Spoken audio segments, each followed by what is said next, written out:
Assalamualaikum warahmatullahi wabarakatuh. A'udzubillahi minasyaitonirrajim. Bismillahirrahmanirrahim. Alhamdulillahirabbil alamin wa bihi nasta'inu ala umuri dunya waddin.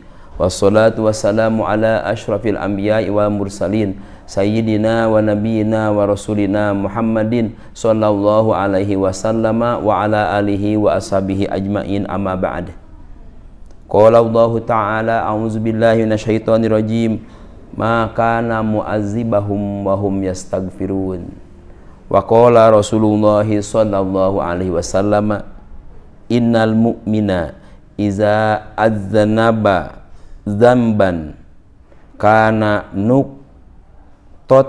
sawda'a fi qalbihi fa in taba wa naza'a wasta'taba saqula qalbuhu. Al hadits. Para santri dimanapun berada, yang jelas sekarang kalian masih belajar di rumah, masih ada di pangkuan orang tua kalian. Semoga kalian tetap istiqomah menjalankan ibadah dan belajar dan bantu orang tua supaya hidup kita semakin berkah. Bagi alumni dimanapun berada, semoga kalian ilmunya berkah. Kalau sudah rumah tangganya berkah. Kalau punya anak, mudah-mudahan anaknya solih solihah. Dan mudah-mudahan rezekinya melimpah dan maslahat penuh berkah. Amin ya rabbal alamin. Kemudian kita sekarang coba membahas tentang kehidupan yang sudah kita rasakan bahwa hidup ini tidak lepas dari berbuat salah. Padahal kita sadar semua perbuatan salah nanti buahnya pasti masalah atau susah. Kalau berbuat amal soleh, buahnya minimal kesenangan, kebahagiaan, pahala dari Allah. Makanya kita tinggal memilih potensi yang ada pada diri kita, akal. Coba suruh memilih yang terbaik untuk kehidupan dunia dan akhirat. Yang jelas kita manusia, sudah jelas Rasul juga bersabda dalam sebuah hadisnya, al insanu makhalul khoto'i wa nisyan. Jadi kalau ada manusia yang mengaku tidak pernah berbuat salah, itu hanya hak Nabi. Manusia itu, salah itu adalah bagian dari kehidupannya. Karena manusia ini berada pada persimpangan karakter, tabiat, syaitan dan malaikat. Karena tiga karakter di muka bumi ini adalah yang tiganya karakter manusia. Karakter yang pertama adalah tabiatnya, karakternya malaikat yang senantiasa taat kepada Allah dan benar selamanya. Ada karakternya syaitan. Syaitan ini yang salah selamanya dan tidak pernah berbuat kebenaran kebajikan. Yang ketiga adalah tabiatnya manusia. Manusia ini kadang-kadang dia tampil menjadi sosok bagian daripada amalia syaitoniyah dan dari amalia malakutiyah. Artinya kadang benar, kadang salah. Ketika benar berarti dia sedang berada pada posisinya karakter malaikat. Kalau dia bersalah, dia sedang berada pada posisi karakter syaitan. Kalau pada posisi malakutiyah, malaikat, jelas dia dalam suasana yang penuh rahmat Allah, membawa berkah dan keselamatan. Tapi kalau giliran dia sedang berada pada posisi karakter syaitan, jelas dia dalam posisi yang sangat membahayakan dirinya, jiwanya, dunia dan akhiratnya. Kenapa? Pasti dalam kondisi berbuat salah. Nah, manusia ini berada pada persimpangan kedua ini. Ya kadang salah, kadang soleh.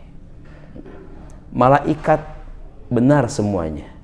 Kalau manusia kadang benar. Setan salah selamanya. manusia kadang-kadang soleh. Jadi kita ini kadang-kadang suatu waktu jadi setan, kadang-kadang waktu jadi malaikat. Tinggal kita tanya, santri, kalian lebih sering menjadi malaikatnya atau lebih sering menjadi setannya? Rasakan saja, kita sering banyak berbuat salahnya, sering berbuat amal solehnya. Kalau banyak amal salahnya, berarti kita sering tampil menjadi setan. Kalau banyak amal solehnya, berarti kita sering tampil menjadi malaikat. Nah, itulah manusia. Maka dengan demikian, jalan keluarnya apa? Yang keluarnya adalah tobat kepada Allah. Tidak bisa kita. Kalau manusia mengatakan, aku orang suci, aku orang bersih, aku tidak pernah bersalah, itu hanya Nabi yang maksum anil ma'asi. Selain Nabi, itu semuanya berpotensi untuk berbuat salah. Hanya tidak usah salah selamanya, karena kita bukan setan. Pasti di kala salah itu kita ada benarnya, ada betulnya, ada baiknya. Jelas kalau kita lebih banyak baiknya, luar biasa. Kita sering tampil menjadi setan. Insya Allah, maaf, kalau banyak baiknya sering tampil menjadi malaikat. Dan dibalik kita penampilannya dalam karakter malaikat, pasti banyak amal soleh. Semua amal soleh itu pasti membawa berkah bagi kita. Apa yang kita tanamkan itu pasti berbuah. Apa yang kita tanamkan pasti kita akan panen. Apa panennya? Kalau menanamnya kesalahan, panennya dosa. Kalau menanamnya kebaikan, minimal nih pahala. Atau balasan dari Allah yang positif, yang menyenangkan. Kalau dosa, balasan dari Allah yang sangat tidak menyenangkan. Kapan? Dunia dan akhirat.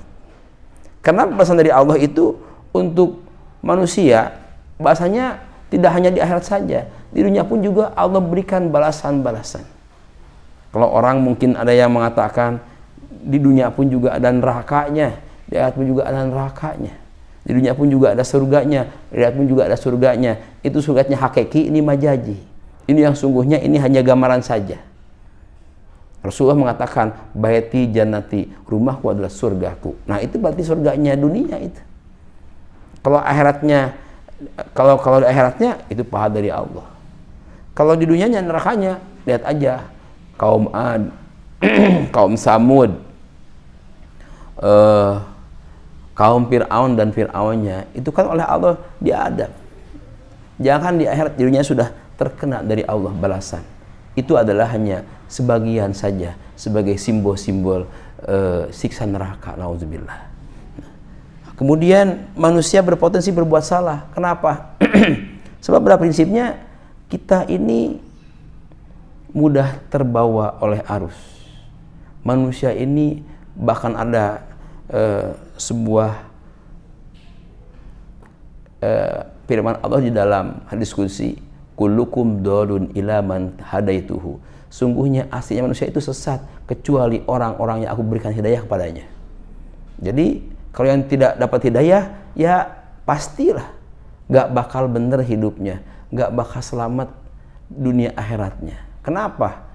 Sebab orang-orang yang tidak mendapatkan hidayah dari Allah, pasti dia tidak tahu arah jalan mana yang benar, mana yang menuju rahmat Allah, mana yang menuju ridho Allah, nggak ngerti dia. Makanya hidupnya adalah semau kehendak nafsunya. Nafsu kan kuatnya dahsyat sekali nafsu. Nafsu itu dibanding dengan setan masih berat nafsu. Ini contohnya, Rasulullah kan ketika habis perang Badar kepada sahabat bilang, wahai sahabat, kita sekarang sudah tuntas melaksanakan perang kecil. Kita menghadapi perang besar. Sahabat sedikit, loh, kok perang Badar disebut perang kecil? Padahal kan Badar di masa Rasulullah perang yang paling dahsyat sekali. Ini Rasul katakan ini perang kecil. Berarti masih ada perang yang lebih besar lagi. Ya Rasul, apakah masih ada perang yang lebih dahsyat daripada perang Badar? Iya, kata Rasul. Perang apa tuh Rasul? Jihadun nafsi, peperangan hawa nafsu. Jadi jelas di dalam jiwa kita yang paling berbahaya di samping gangguan setan adalah nafsu. Setan itu kadang-kadang ada, kadang-kadang nggak ada. Makanya manusia kadang benar, kadang salah. Ini masalah pengaruh dari setan yang keluar masuk. Tapi kalau sudah gila nafsu, ada daripada diri kita. Kalau kita tidak bisa mengendalikan nafsu, ini berbahaya. Kita seringkali berbuat salah. Maaf, ini dalam kategori nafsu yang bukan nafsu yang baik, nafsu yang tidak baik. Karena di belakang kita penuh dengan nafsu-nafsu ini.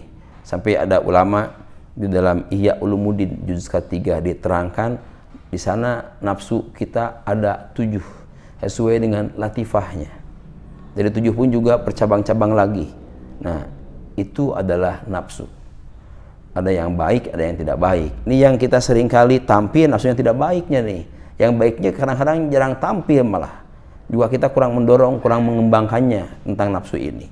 Maka dengan demikian, jalan keluarnya bagaimana supaya kita keluar dari permasalahan dosa-dosa yang dilakukan oleh kita. Karena kita manusia nih, kadang bener nih, sedang jadi malaikat kali nih, kadang salah jadi setan nih. Nah, kita juga jarang nih bener mulu, gak bakalan. Kita pasti ada gangguannya. Yang paling gawat itu salah mulu, ini yang paling gawat nih. Hampir-hampir tuh jadi setan kali. Jadi kalau memang dia manusia, ya kadang-kadang benar, kadang salah. Kalau yang benar tidak ada masalah, yang salah ini masalah. Sebab kesalahan itu bisa menghalangi segala kehidupan, segala kebajikan, bahkan kesolehan pun terhalangi. Kenapa? Ini coba ada hadis Rasulullah. A'udzubillahi minasyaitonirrajim. Innal mu'mina idza adnaba danban kana qatan fi qalbihi.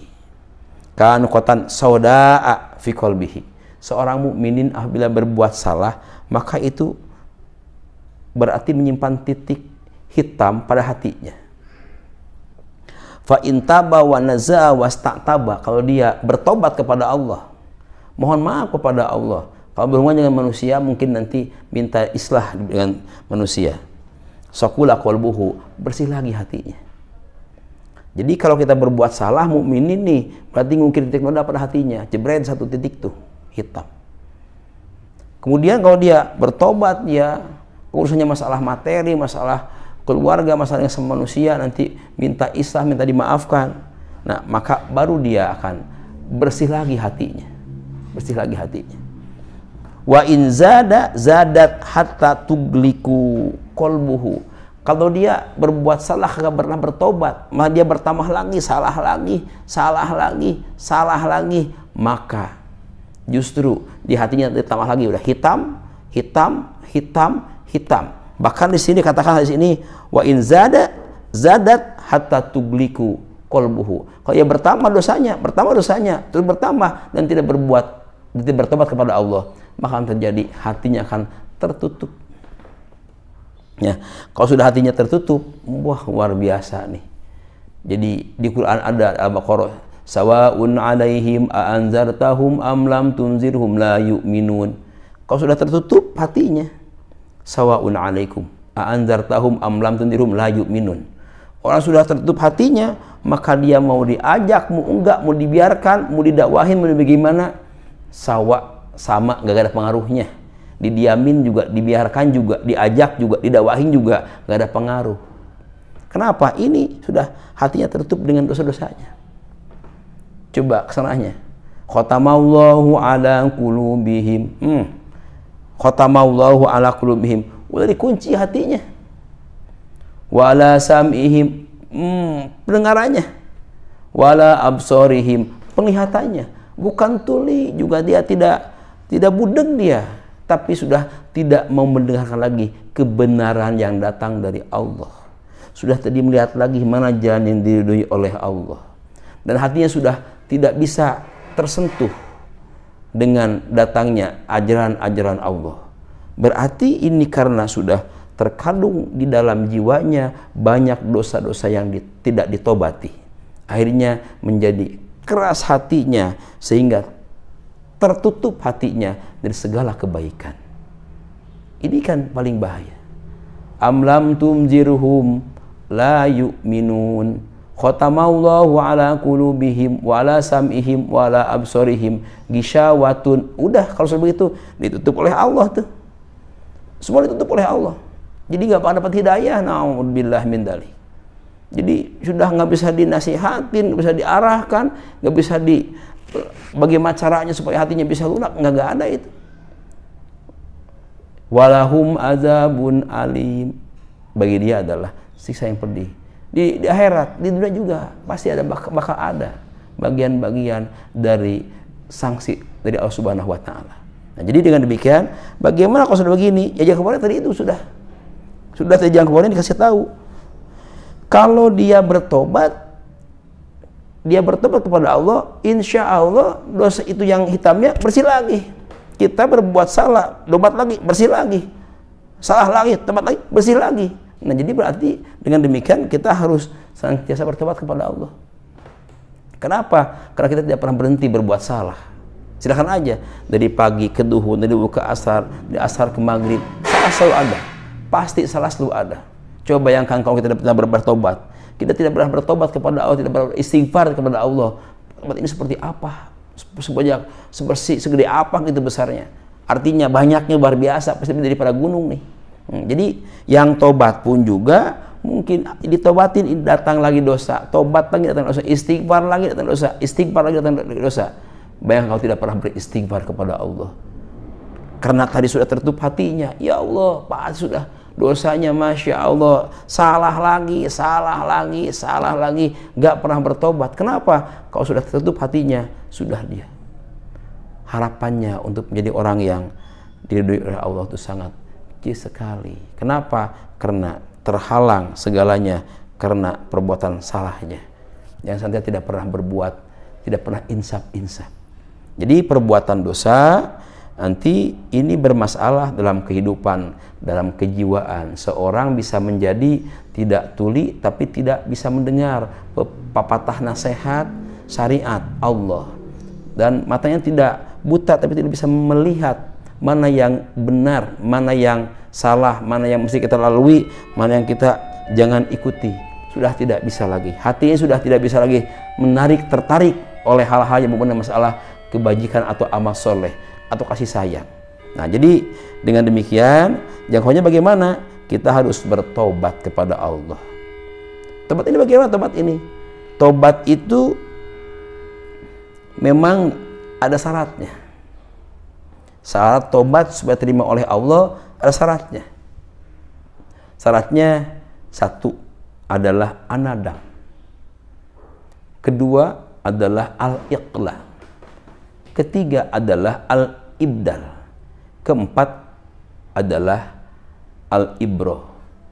Ibroh itu kalau berhubungan dengan masalah hak adami. Yang terakhir adalah adu'a. Yang pertama anadam.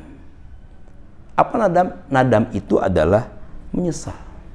Jadi syarat tobat itu adalah harus ada penyesalan. Kalau seorang berbuat dosa kagak pernah menyesal, bahkan bangga, disimpan, diabadikan tuh. Perbuatan yang keji, yang tidak baik diabadikan tuh.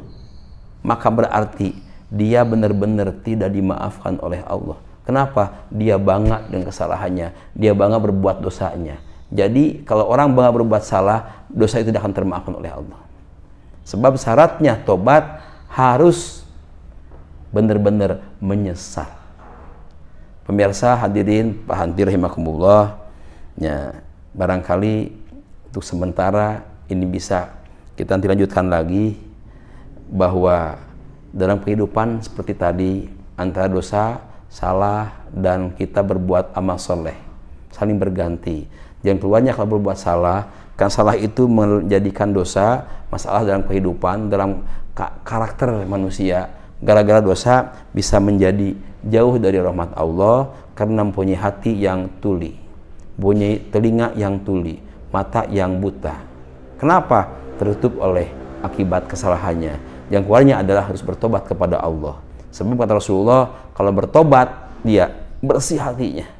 Kalau bertobat lagi bersih hatinya. Jadi kalau berbuat salah, kotor hatinya, tobat bersih lagi. Salah, kotor hatinya, tobat bersih lagi. Nah, tobat itu tadi syarat-syaratnya ada beberapa poin. Di antaranya satu adalah anadam. Anadam bukan menangis tuh.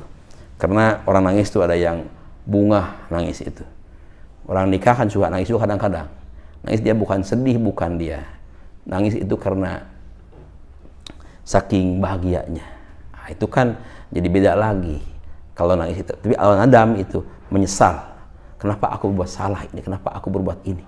Itu diantaranya barangkali baru satu ini poinnya, syarat bertobat. Mudah-mudahan kita minggu depan dilanjutkan. Insya Allah, semoga kita panjang umur, sehat semuanya. Sekian, terima kasih. Billahi taufiq wal hidayah. Wassalamualaikum warahmatullahi wabarakatuh.